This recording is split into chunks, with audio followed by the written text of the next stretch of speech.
नमस्कार बंधुरा ঐশীর মার রান্নাঘরে আপনাদের সবাইকে স্বাগত।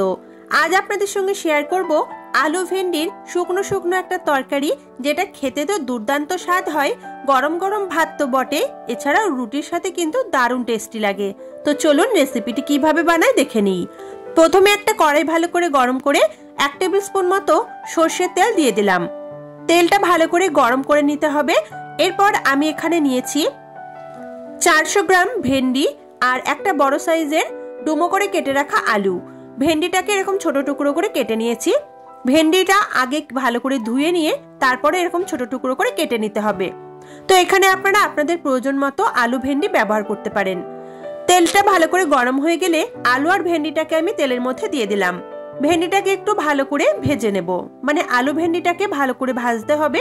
তবে ভাজার সময় লবণ কিন্তু ব্যবহার করবেন না, সামান্য একটু হলুদের গুঁড়ো দিয়ে এটাকে ভালো করে ভেজে নিতে হবে।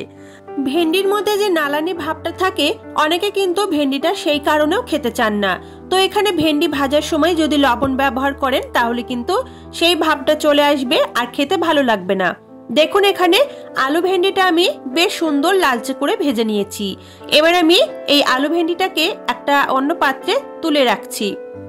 এইভাবে ভালো করে যদি ভেন্ডিটাকে ভেজে রান্না করেন তাহলে ভেন্ডির মধ্যে নালানে ভাবটা কিন্তু অনেকটা কমে যায়। এরপর ভেন্ডিগুলোকে তুলে নেওয়ার পর আরো 1.5 টেবিল স্পুন মতো সরষের তেল গরম করে 1/4 টিস্পুন 5 ফোড়ন আর অল্প একটু হিং ফোড়ন দিয়েছি। ফোড়নটা একটু ভালো করে নাড়াচাড়া করে ভেজে নিলাম।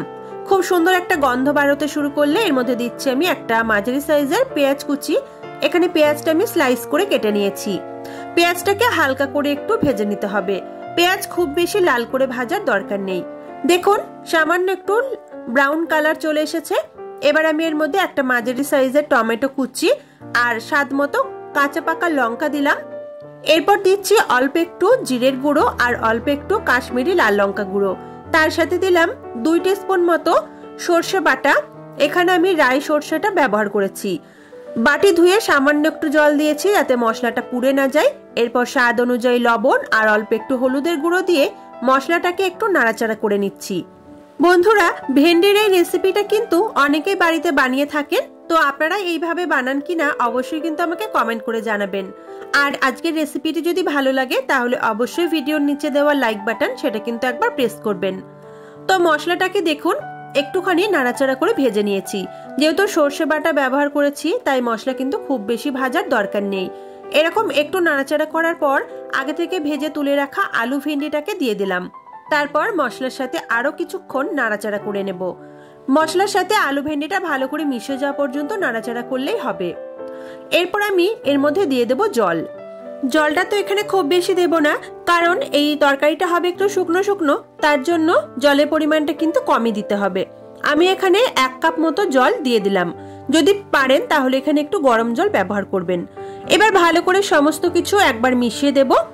তারপর একটু ভালো করে ফুটতে দেব যাতে আলু ভেন্ডিটা ভালো মতো সিদ্ধ হয়ে যায়। আমি কিন্তু ঢাকা দেব না। ঢাকা দিয়ে রান্না করলে দেখেছি ভেন্ডিগুলো খুব বেশি নরম হয়ে বেশি পরিমাণে গলে যায়। তার জন্য আমি কিন্তু ভেন্ডি রান্না করার সময় ঢাকা দিই না। দেখুন আমি প্রায় 2 মিনিট মতো ফুটিয়ে নিয়েছি গ্যাসের ফ্লেমটা মিডিয়ামে রেখে। এখন কিন্তু জলটা অনেকটা শুকিয়ে গেছে আর একটু মাখো মাখো হয়ে গেছে। এবার আপনারা ভাতের সাথে পরিবেশন করতে চাইলে এইভাবে নামিয়ে নিন, আর যদি রুটির সাথে খান তাহলে আরো একটু শুকনো শুকনো করে নিতে পারেন। আমাদের রেসিপিটি কিন্তু একদমই রেডি। এই সময় একবার চেক করে দেখে নিলাম যে আলু ভেন্ডিটা ভালো মতো সিদ্ধ হয়ে গেছে। তো বন্ধুরা, আজকের এই রেসিপিটি আপনারা বাড়িতে অবশ্যই একবার ট্রাই করবেন। আর আপনারা এইভাবে বানান কিনা কমেন্ট করে জানাবেন। অনেকেই হয়তো নতুন রাঁধুনি, তাদের হয়তো একটু হলেও আমার রেসিপিটি উপকারে লেগেছে।